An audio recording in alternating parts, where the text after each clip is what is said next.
কি সকাল সকাল বসে আমি কি করতেছি? হ্যাঁ, আমাদের পরীকে আমি আদর করতেছি। এখন বাজে সকাল 6টা।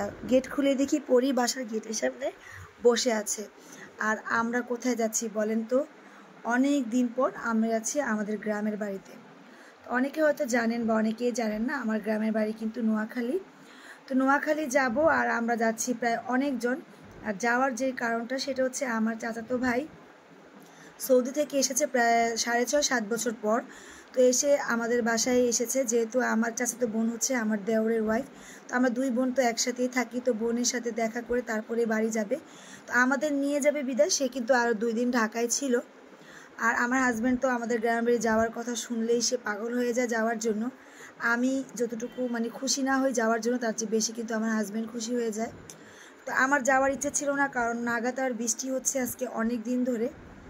যদিও এই ভিডিওটা আমার কয়েকদিন আগে করা, সপ্তাহখানিক আগে করা, তখন কিন্তু প্রতিদিনই বৃষ্টি হতো। তো যেহেতু গ্রামের বাড়ি কাদা, আর গিয়ে যদি কোথাও না যেতে পারি তাহলে আর গিয়ে লাভ কি, সেটা চিন্তা করে আমি যেতে চাই না, কিন্তু আমার হাজব্যান্ড যাবেই। সেই জন্য সে একটি হাইস্ট্রি করলো আর বললো আমরা যাব। তো সকালে বের হয়েছি, যদিও আমাদের ফজরের নামাজের পর বের হওয়ার কথা ছিল। তো গাড়ি আসতে দেরি করাতে আমাদের গাড়ি 6টায় আমরা বের হয়েছি।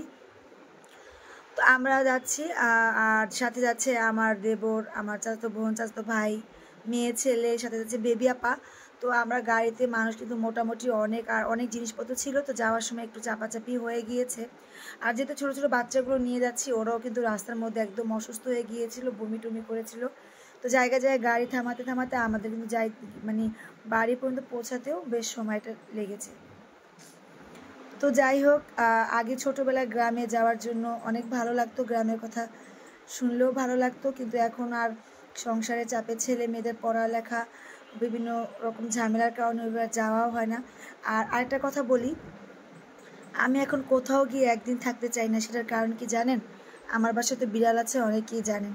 তো আমি যদি কোথাও যাই, সেই বিড়ালগুলোর কিন্তু অনেক কষ্ট হয়ে যায়। আর আমার ফুপু এসেছিল ঢাকায়, তার গলব্লাডারে পাথর অপারেশন করার জন্য, তাকে রেখে আমার বাসায় আমি যাচ্ছি নোয়াখালী। তো যাই হোক, ওই যে বাচ্চারা যাবে, আমার হাজব্যান্ড যাবে, সেই জন্য। তো আমরা ওখানে কয়দিন ছিলাম, কি করেছি, আস্তে আস্তে প্রত্যেকটা ভিডিও কিন্তু আপনাদের সাথে শেয়ার করব। যেহেতু আমি একটু কাজের চাপে আছি, বাসায় মেহমান, এরপর ফুপু অসুস্থ, আমি নিজেও ছোটোখাটো একটা বিজনেস করতেছি। আমার হচ্ছে 10 তারিখ থেকে হবে মেলা। তো ওইগুলোরও আমার জিনিসপত্রের প্রিপারেশন নিচ্ছি, সেই জন্য হচ্ছে আমার ভিডিওটা দিতে দেরি হয়ে গিয়েছে। তো যাই হোক, কয়দিন ছিলাম, কি করেছি, আর কয়েকটা ভিডিও আপনাদেরকে দিব। আশা করি আপনারা আমার প্রত্যেকটা ভিডিও দেখবেন। আর আমি ভিডিওগুলো এই কারণে করে রাখি, যেহেতু গ্রামে অনেক দিন পরে আসা হয়। আর পরবর্তী সময় না আমার এই ভিডিওগুলো দেখতে খুব ভালো লাগে। তো কেউ দেখুক আর না দেখুক, আমি কিন্তু আমার ভিডিও আমি দেখি, আমার কাছে ভালো লাগে।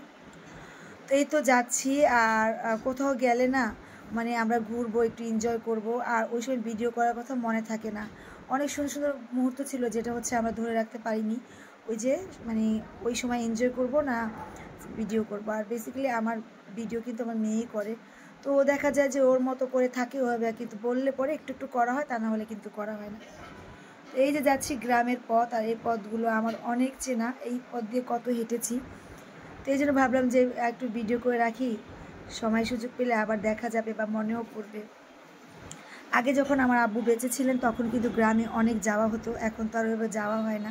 আর এখন কেন যেন যেতে ভালোও লাগে না। তারপর দেখা যায় বছরে অন্ততপক্ষে একবার কিন্তু যাওয়াই হয়। তো আমার চাচাতো ভাই হচ্ছে আসছে অনেক দিন পর, যেহেতু বাবা মা কিন্তু ওর জন্য অপেক্ষায় ছিল। যেহেতু ও এসে বাবা মার সাথে দেখা না করে আগে বোনের বাসায় উঠেছে, আর ওখানে 2 দিন ছিল। এখান থেকে তো আমার চাচা চাচি, তার একটা মাত্র ছেলে, দেখার জন্য তারাও বেকুল হয়েছিল। তো এই যে আমাদের বাড়ির যে রাস্তাটা একটু চিপা গলিয়ে, আর হচ্ছে বৃষ্টিতে রাস্তার অবস্থাও খারাপ। যাই হোক, আমরা চলে আসছি। তো গাড়ি থেকে নামবো, আর এই যে এখনকার যে মুহূর্তটা একটু খেয়াল করলে দেখবেন, একটা সন্তান একটা বাবা মার কাছে যে কী জিনিস, এই মুহূর্তটা যদি আমি না দেখতাম। আমার চাচাতো ভাই নামার পর আমার চাচা আগে আসছে, এবং সে তার ছেলেকে যে বুকে জড়িয়ে ধরে কি কান্না, এটা হচ্ছে আমার চাচা আর চাচাতো ভাই অনেকক্ষণ এভাবে ছিল। আর এই মুহূর্তটা দেখে না আমিও আমার চোখের পানি ধরে রাখতে পারতেছিলাম না। তো আমার চাচা, আমার চাচাতো ভাইও কিন্তু কান্না করতেছিল, তারপরে আমার চাচি। অনেক দিন পর ছেলেকে দেখা, আর আমার চাচাতো ভাইটাও একটু অসুস্থ হয়ে গিয়েছে, যেন হঠাৎ করে সে চলে আসছে। তো তো যাই হোক, দেশে যে কদিন ছিলাম খুব ভালো লেগেছে, খুব ভালোভাবে কিন্তু দিনগুলো কাটিয়েছি। আর 4 দিন কিন্তু আমাদের কীভাবে চলে গেছে আমরা আর কি বুঝতেও পারিনি। এই বৃষ্টির মধ্যে, ঝড় তুফানের মধ্যে কিন্তু আমরা এবাড়ি সেবাড়ি গিয়েছি, দাওয়াত খেয়েছি, ঘুরেছি। তো যাই হোক, কী করেছি না করেছি আমি তো প্রত্যেকটা ভিডিও আপনাদের সাথে শেয়ার করবো, যতটুকুই করেছি অতটুকুই শেয়ার করব। তো আজকে আমি এখানে আপনাদের কাছ থেকে বিদায় নিব। আপনাদের সাথে দেখা হবে পরবর্তী কোনো ভিডিওতে। সেই পর্যন্ত বিদায়। আল্লাহ হাফেজ, আসসালামু আলাইকুম।